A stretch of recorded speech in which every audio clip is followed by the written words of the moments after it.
নিউজিল্যান্ডের নাম না জানা একাদশের কাছে বাংলাদেশের প্রথম সারির একাদশ রেগুলার ওডিআই একাদশ ২৬ রানে হারল।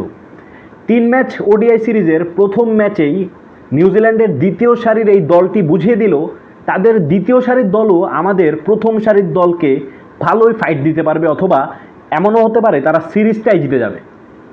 তারা যখন এই স্কোয়াডটা ঘোষণা করছিল আমি ভাবছিলাম যে এমন দুঃসাহস নিউজিল্যান্ড কিভাবে দেখাইতে পারে, যেখানে কিনা মিরপুরে India, Australia, Pakistan, south Africa বাংলাদেশের কাছে নাকানি চুবানি খাইছে, সেখানে নিউজিল্যান্ড এই দুঃসাহস কিভাবে দেখাইলো।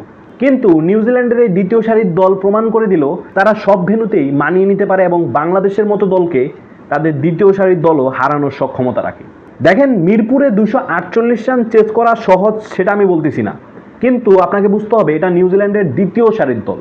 এই স্কোয়াডে আপনি টম লাথাম, হেনরি নিকোলাস, উইলিয়ং ছাড়া আর কাকে চিনেন?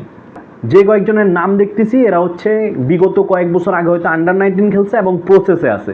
সেক্ষেত্রে নিউজিল্যান্ড বলা যায় তাদের জুনিয়র প্লেয়ারদেরকে বাংলাদেশের সাথে একটু ট্রায়ালে পাঠিয়েছে। এখান থেকেই যারা ভালো খেলবে তাদেরকে পরবর্তী সিরিজ অথবা পরবর্তী যে আপকামিং টুর্নামেন্ট আছে তারা এখান থেকে প্লেয়ার বের করবে, এমন কোনোই চিন্তাভাবনা হয়তো। কিন্তু আমি ভাবিনি যে তারা আসলে বাংলাদেশকে হারিয়ে দিবে, তাও আবার মিরপুরে।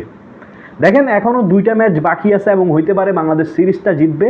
তবে যেহেতু প্রথম ম্যাচটা নিউজিল্যান্ড নিজেদের করে নিছে, সহজে বলা যাচ্ছে না বাংলাদেশ সিরিজ জিতবে, এবং ইভেন হতে পারে বাংলাদেশ 1 ম্যাচ জিতবে, বাকি 2টা নিউজিল্যান্ড জিতে তারা সিরিজটা জিতে যাবে।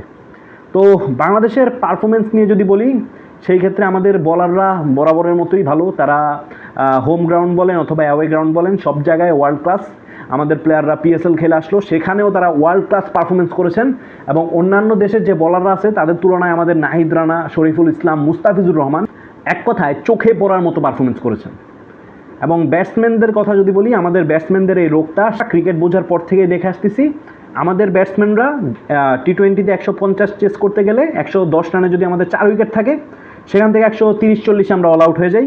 কোনো সময় আমরা লাস্টে 20 রান লাগলে 4 উইকেট 5 উইকেট হাতে থাকলে আমরা সেই ম্যাচ জিততে পারি না। আজকের ম্যাচেও ঠিক তেমনটাই দেখলাম। 180 কি 85 রানে বাংলাদেশের 5 উইকেট, সেখানে বাংলাদেশের প্রয়োজন আর 55 কি 56 রান, সেখান থেকে বাংলাদেশ 221 রানেই অল আউট। এবং বিশেষ করে যদি বলি, আজকে আফিফ হোসেন ধ্রুব তিনি মিডল অর্ডারে যে ইনিংসটা খেলছেন, এই ইনিংসটা যে কোনো ভালো দলকেই হারানোর জন্য একটি কার্যকর ইনিংস। তিনি পুরো দলকে চাপে ফেলেছেন বললে ভুল হবে না। আফিফ হোসেন ধ্রুব অনেকদিন পরে দলে ফিরেছেন এবং তিনি আজকে যে পারফরমেন্সটা করছেন, আসলেই মূলত মিডল অর্ডার ব্যাটসম্যান হিসেবে তার পারফরমেন্সটাই আমাদেরকে সেখানে একটা প্রেশার ক্রিয়েট তিনি করে গেছেন, যার কারণে মূলত পরের ব্যাটসম্যানরা একটা প্রেশার সিচুয়েশন পাইছে যে বল কম, রান বেশি লাগে। তো ওডিআইতে আপনি এই ধরনের সিচুয়েশন তৈরি করলে লাস্টের ব্যাটসম্যানরা আসলে টি-20 সুলভ ব্যাটিং করতে হয়। যদিও এই ম্যাচটা বাংলাদেশের খুব কঠিন ছিল না, ম্যাচটা জেতা উচিত ছিল বাংলাদেশের, কারণ আপনি 190 রান, আপনার 5 উইকেট, আপনি সেখান থেকে আর 60টা রান করতে পারলেন না, তাহলে ভাই এটা সম্পূর্ণ আপনাদের ব্যর্থতা।